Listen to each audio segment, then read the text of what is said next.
দুশো প্রশ্নের চিঠি করো আর উত্তর তুলে ধরো। ছিলে মৃত্যুর পরোয়ানা, তুমি তার চেয়ে আরো বড়।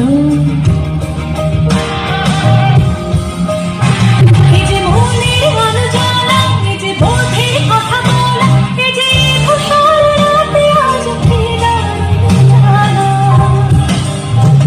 এই যে ক্ষত চিরে রাখা, এই যে ব্যথা ফিরে দেখা, এই যে বিফল কালে আলোর জ্বালা। ধর্মের সাজবাতি আজ পায়ে পায়ে হাঁটি, আজ জেগে ভিজে মাটি। এই যে হাতে হাত রাখা, এই যে স্পর্শে বেঁচে থাকা, মুছে দে আজ কবি আঁকা।